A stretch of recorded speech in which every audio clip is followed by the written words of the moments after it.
Good afternoon, everyone. Thanks so much for joining me. It is Saturday, December 22nd. Only 3 more days left after this of these videos, so wow, we're getting towards the end. Let's check out the chocolate advent calendar, see what's in here. What day did I say it was again? Oh yeah, the 22nd. And it's another chocolate square. Maybe I'll give that to my husband. I'm feeling generous today. Okay, on to today's story, 22. I'll talk about the design at the end too. So this story is called Returning to the Problem by Eugene, whoops, got my hair there, by Eugene Lim.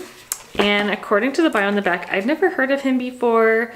He's written a novel, a few novels, it looks like. He's a high school librarian, and he also runs a small press. Wow.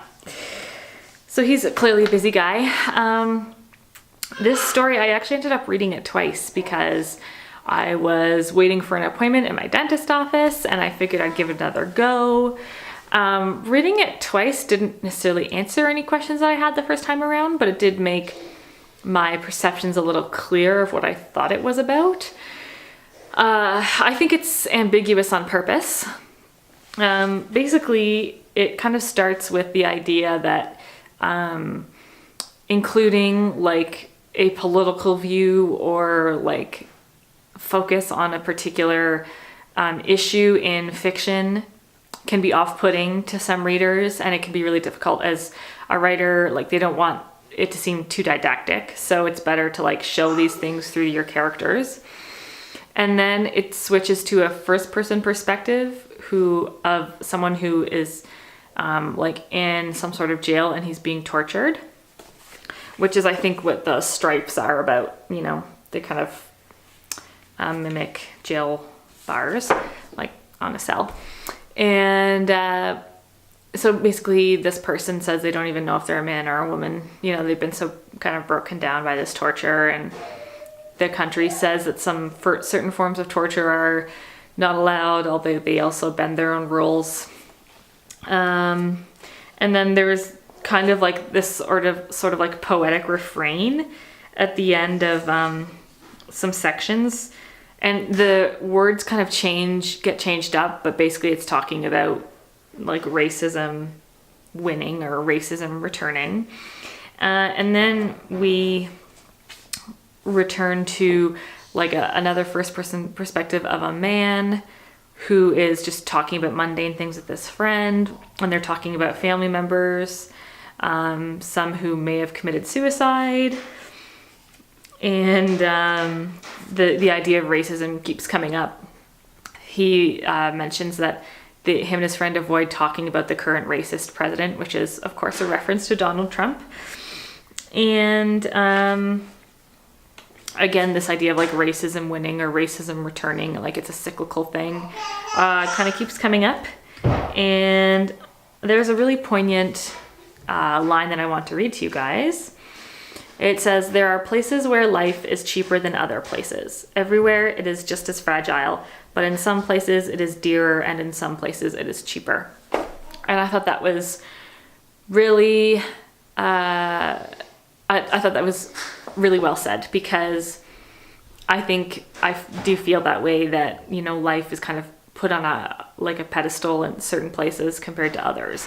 You know, like there's certain war-torn areas that we just hear statistics of people dying, and if that kind of statistic happened here, it would be like crazy.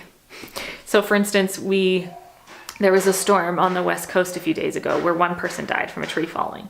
And like they kind of, every time I hear a story about this storm, it's always like one person died. But it's like in other parts of the world, there's like hundreds of people dying a day from like famine. And yet we don't really, it doesn't seem like as big of a deal, if that makes sense, you know? So anyways, I just thought that was really, really interesting that it was included in this story.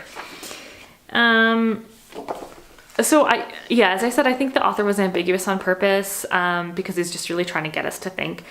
But the story wasn't so hard to follow that I didn't find it interesting. Like, I didn't just kind of give up halfway through the way I have with some other stories in this collection. I wanted to understand more about where the author was coming from, and it was easy to follow just because the sections were clearly marked as well. So I appreciated that. Yeah, so there's day 22 for you. As I said before, we only have 3 days of this left. So thank you so much for following along with me for this long. You can see my hair just getting worse and worse after each video.